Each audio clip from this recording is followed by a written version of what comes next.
आज রোববারে আমি আজকে মাংস না নিয়ে এসে পাঙাশ মাছ নিয়ে এসেছি, যেহেতু রান্না করব পাঙাশ মাছ। আর অল্প একটু আলু লম্বা লম্বা করে কেটে পেঁয়াজ কুচিয়ে নিয়েছি। আর এদিকে আছে আদা রসুন কাঁচা লঙ্কা আর গোটা জিরে বাটবো, তারপরে দেখাচ্ছি রান্না। বাকি কড়াই গরম হয়ে গেছে, মাছ ছেড়ে দেবো। পাঙাশ মাছ যেহেতু ছোটে আমি আর দেখাচ্ছি না, পরে দেখাবো।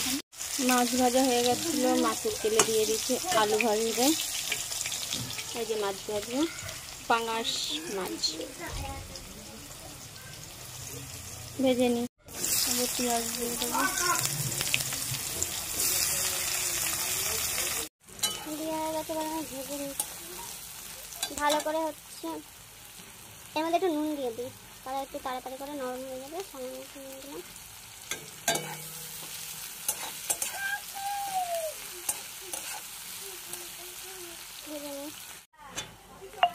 পেঁয়াজ ভাজা হয়ে গেছে, এবার দিয়ে দেবো মশলা, বেটে রেখেছিলাম মশলা।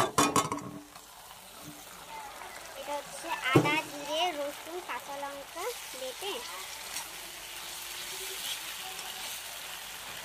আমার মেয়ে কান্নাকাটি করছে, কেন বলতো? ভাত জল খাবে না, পটি করতে গেলে ছোট মানুষ, এখন না মোটে খেতে চায় না। একটু না ভাত টাত না খেলে, শাকসবজি না খেলে বাচ্চাদের, ওরা তো বললে তো শোনে না, আর বোঝেও না যে ওদের ভালো জন্য। এখন কান্নাকাটি করতে কতক্ষণ ধরে জ্ঞান জ্ঞান করতে। স্নান করাবো অনেক, মেয়েটাকে আমি 12টার মধ্যে করাই, আমি 12:30 বেশি বাজে। লঙ্কার গুঁড়ো দিলাম আর একটু নুন দিয়ে দিই। নুন দিয়েছি, হলুদ দিলাম। মশলাটা হচ্ছে কষতে হবে, দেখে আমার মেয়েটাকে একটু দেখি। আর একজন দেখতে আসছে, মশলায় তেল ছেড়ে দিয়েছি। যত কষাবো তত ভালো লাগে। আর সামান্য একটু চিনি দিলাম। দাঁড়াও দাঁড়াও দাঁড়াও, বুনু তাতে সরে যাও, বুনু কান্না করতে সরে যাও।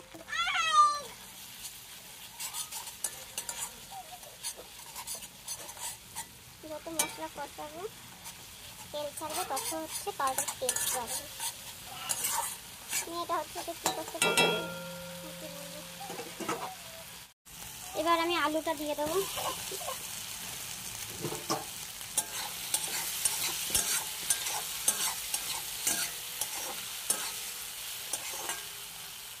আলু দিয়ে এবার কষতে থাকি, তারপরে জল। তরকারি ফুটে গেছে, এবার আমি এতে মাছ ঢেলে দেবো। আমার আলু টালু সিদ্ধ হয়ে গেছে।